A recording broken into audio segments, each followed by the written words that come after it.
All right, y'all, just getting my day started over here at United Road. I got Colorado run. I got 2 X7s on here now. I gotta go load 5 more vehicles on here. So all together it'll be 7 all together. I threw these on last night.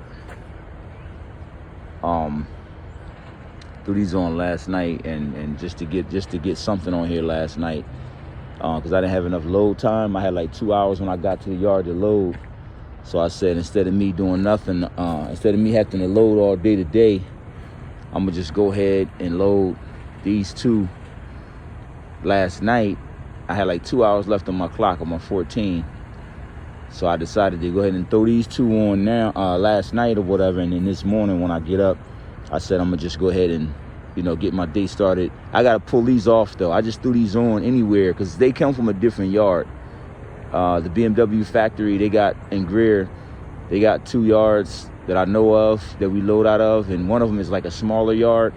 And I guess they got special orders over there or whatever. I don't know why they got that yard over there by itself, but you got to go there sometime to pick up like 1 or 2 cars.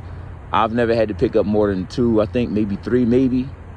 And then you got to go back around the corner to the other yard, and you basically got to take these off and then reload them in the slots that you want them in, because they might not go, as far as the weight or the height or whatever, they might not go where they are, wherever you put them at. Like I got like 3 X7s on here today all together. Once I get my everything loaded, I'm gonna have about 3 X7s on here. This is 2 right here. I got 1 more to put on. Then like I think a couple X5s or 1 X5, 1 X4, and like 3 X3s or something like that. So anyway, this load going to Colorado is 2 stops. Yesterday I had a rough day. It was real rough. I got my first damage yesterday. So I guess that's really why I'm making this video, because I wanted to kind of talk about that. Was the damage avoidable? I'm not sure. The one damage, it was actually 2 damages, and it was small, very small damage. I took pictures of them, and you can't even really see the damage in the picture. You got to kind of, scroll into the picture real. Not on these cars. They wasn't BMWs. They was on some. It was on some other cars. On some. It was a pickup truck. One was a pickup truck, and one was a. It was a pickup truck and a. I think an Equinox, coming out of Lawrenceville, Georgia. So. The issue was when I loaded the cars, I didn't know. For sure, the pickup truck didn't have any damages on it, for sure, when I loaded it. The Equinox, I think it was a Blazer or Equinox. I'm not 100% sure that one didn't have any damages on it. I'm not 100% sure because I loaded kind of fast over there. I was trying to hurry up and get out of there, because Lawrenceville, when you go there, especially as a new car hauler, you can spend all day there with those big vehicles, trying to load them properly, and you don't make any money out of Lawrenceville, unless you're doing 3 loads a day, or if you're owner operator or something like that. But as a company driver, Lawrenceville, they don't pay much out of that yard over there. You know what I'm saying? The loads pay like, I think $100 a car or $98 a vehicle or something like that to the truck, and you get 25% of that. So you might only make like $25 per vehicle that you put on here. You put 5 vehicles on there, you make $125.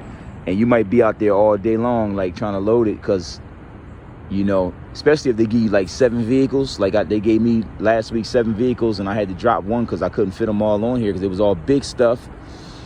I had 1 small something, I think it was a Blazer that was small, but everything else was big, Denali's and 1,500 pickup trucks, and I couldn't fit them all on here. So I had to drop. I didn't even know I could drop a vehicle, but I had to drop 1 because I couldn't fit them. You know what I'm saying? It couldn't fit safely and comfortably with my height. I could get them on, but my height would have been like 14.7 in one spot, and my highest point would have been 14.7. And as a new car hauler, I refuse to ride 14.7 anywhere. You know what I'm saying? Unless I know exactly where I'm going. Like a veteran car hauler can do that. Somebody that's been out here for a while, they can get off 14.7 and be comfortable, depending on if they know where they're going. But me, I'm like, I'm the rookie car hauler. You know what I'm saying? Like I said, You know what I'm saying? You know, we grind against the grain, or we try to grind against the grain. That's the goal, because I like to ride against the grain. You know what I'm saying? But I like to ride when people sleep and sleep when people riding. That's what against the grain is about. You know what I'm saying? And do everything against the grain, really. You know what I mean? But anyway, back to the damages. So when I loaded the vehicles, like I said, it was only 6 vehicles. When I loaded them, I didn't notice any damage. The pickup truck for sure didn't have any damages, because I realized when that damage occurred, it was some low branches on the street there where the car lot was on, or the dealership was on. It was some low branches leading up to the dealership, and they were almost unavoidable. I mean, I had to literally swerve, like literally put my whole truck in the opposite lane to avoid these branches. And I did that on multiple occasions on the way there, but this particular tree, which is probably the first one I saw, it was low. It was low. And I thought to myself, I said, well, maybe it'll just hit the back of the pickup truck where the bed is at, and that'll kind of prevent it from, you know, scratching anything else on the pickup truck, basically. But sure enough, when I got there, they noticed some scratches on the top of those guys were over those vehicles like white on rice, man. It was like 4 of them out there. They was standing on top of the vehicle. Everything. They was all in the bed of the truck.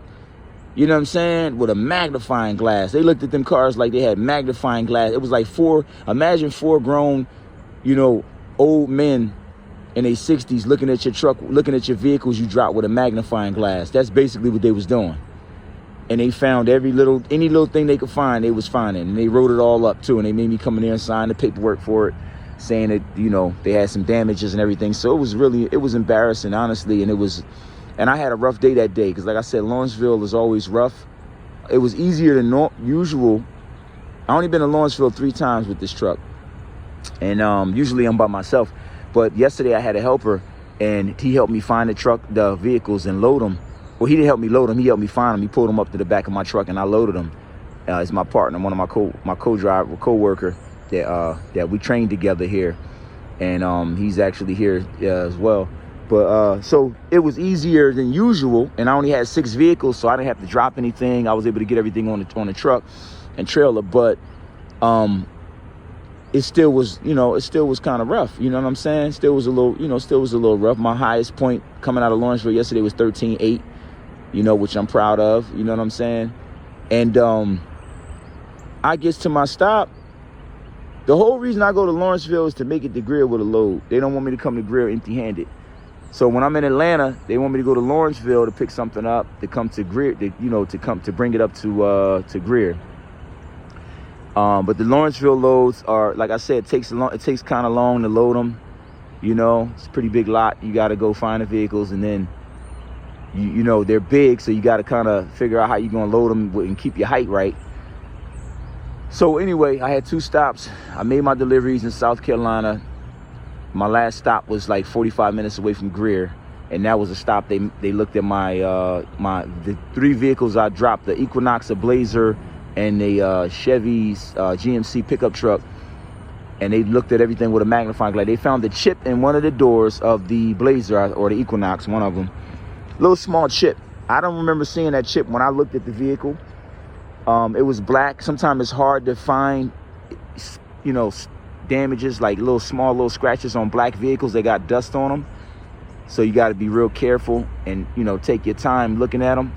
I don't remember seeing that scratch on there. I mean, it was like a chip in there, like almost like a, I don't know how that chip got there. I don't know if a rock could hit it like that and cause that to happen. I'm not really sure what could cause a chip like that to be inside of a door. But it was very, very small. I mean, very small. I mean, like the size of like half a piece of rice. Not even a full piece of rice, like a half a piece of rice, like that little chip in the door. And they noticed it and they caught it or whatever. You know what I'm saying? That was one. And then the scratches on the top of the pickup truck from the low branches. And the scratches didn't even dig into the vehicle. They were buffable. You can buff them out. You can easily buff them out. It didn't scratch the paint off or anything like that. You could just see that something rubbed up against it that made a mark on there. You know what I'm saying? But you literally could take a buffer. They could have buffed the scratches out of there. That's how minute they were. Like I said, when I took pictures of them, you can't even see the scratches in the pictures. You got to really, really, really look at the pictures. But I still was embarrassed because it's still my first damage, and it just did something to me. You know what I'm saying? It kind of hurt me. You know what I mean? I had a long day coming out of Lawrenceville loading, and then all of a sudden I end up with my first damages, and I'm like, I'm trying to be damage free. You know what I'm saying? Like, the whole thing is trying to be as damage free as possible at United Road, and whoever I haul cars with, you know what I'm saying? I don't want no damages. I want to be as damage free as possible. I hear guys talk about, you know, damages all the time, like the damages that they've gotten in their career. And some guys don't have many damages, but it seems like everyone occurs some type of damage at some point. But I'm trying to avoid as many damages as possible. You know what I'm saying? Not to mention, I want my damage-free bonus that they give you every quarter or whatever the case, every quarter or 6 months, whatever, they give you a damage-free bonus. Anyway, once again, this is my 3rd week out of training. I think I'm up to my 3rd week out of training at this point. Against the grain. That's how we grind. We try to grind against the grain. Like I said, this load is going to Colorado. And this video was specifically to talk about the damages that I got yesterday, you know, which I'm even embarrassed to share with you. But I don't really see anybody sharing that type of information, you know, on YouTube. Maybe I didn't look hard enough. I don't know. I haven't really been on there like that. But a lot of times people more so talk about how much money the load is paying. And that's fine. This load is paying, like, you know, I think 5,300 to the truck, you know, and then, you know, I get 25% of that. So, you know, it's be like 14 for me or something like that. And it's a 3-day run, 3 days to the first stop, you know, run hard 2 days. And then the 3rd day I should be able to make the delivery, you know, so it's like 1,500 miles to the first stop or something like that. So I probably do 600 miles a day for the first 2 days, and then the last day do like 300 miles or so, 300 or 400 miles the last day, make the delivery. But anyway, so I see most people talk about the money that's in car hauling, and it is a lot of money in car hauling. But, you know, I want to be, you know, I want to be able to share some light on some other things, you know what I'm saying? Other things that maybe might be a little, you know, taboo to talk about, that people might not really want to discuss or what have you, like damages and things of that nature. You know what I'm saying? And certain things to watch out for. I popped my first strap, as you can see right there. I got a little tie, and I gotta get 4 new straps today. So I popped my first strap. Rookie mistake. Once again, it's the rookie car hauler. So that was a rookie mistake. Those scratches from them low branches was a rookie mistake. As far as I'm concerned, I kind of feel like that was a rookie mistake that I don't know how I could have avoided it, but it must have been, maybe if I wouldn't, I loaded that pickup truck over my head, and I didn't want to load it there. I only loaded it there because my coworker, you know, gave me that idea. And I know that's where they normally would put it at, well, as far as balancing the weight out, but I would have put it right here. I would have put it in slot number 2, which is right behind slot number 1. Number 2 and number 3 is down there at the bottom. Then you got 4, 5 in the middle, 6 at the end. Then you got 7 in the belly, 8 in the middle, and then 9 all the way at the end in the back. This is a 9 car hauler Cottrell. But I was gonna load it in slot number 2. I was gonna put the Blazer or the Equinox up there because of the height, and then put the pickup truck right there and drop it down. Drop slot 2 down, leave slot 3 empty, and then load, you know, another Equinox here and whatever else I had, you know, 2 up top and 2 at the bottom. That's how I was gonna load it. And I gotta start following my own instincts and load it how I wanna load it, especially if I'm not worrying about no scales.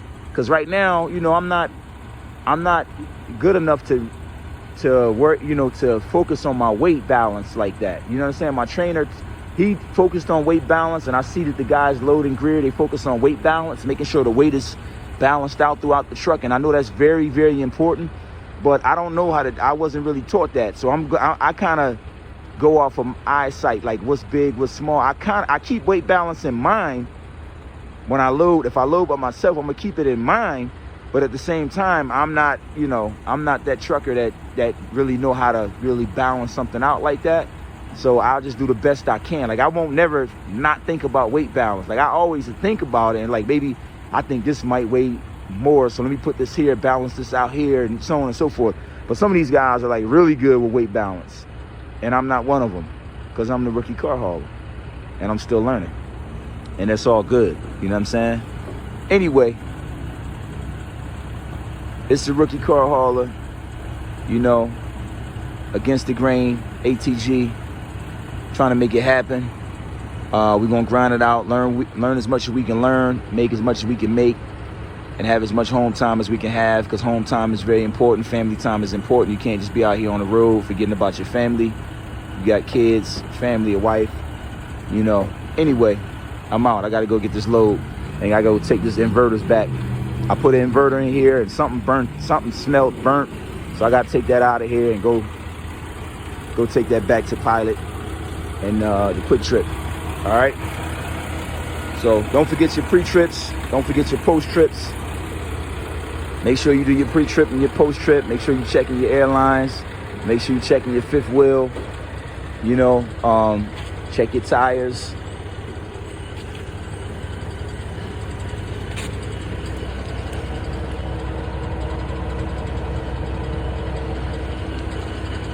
Yeah, make sure you're checking your tires. I'm telling y'all to do that, and I'm not even doing it. Watch your bat wings back here. Your bat wing, I bent up my first set of bat wings, my second set. I bent that up right there somehow, some way, because I was messing with this thing here, shifting this back and forward. And I'm not proud about it. Not proud about it at all, because I like the way my trailer looked. Now I'm like kind of messing it up. So hopefully I can I get that fixed and you know, try to prevent, you know, it's all new to me, so I'm still learning. Yep. All right, so I'll catch y'all on the next one, and I try to keep you posted with some things that you may or may not hear in other videos from other people. But it's all good information, so take it all in and do the best you can if you do get in this industry. All right.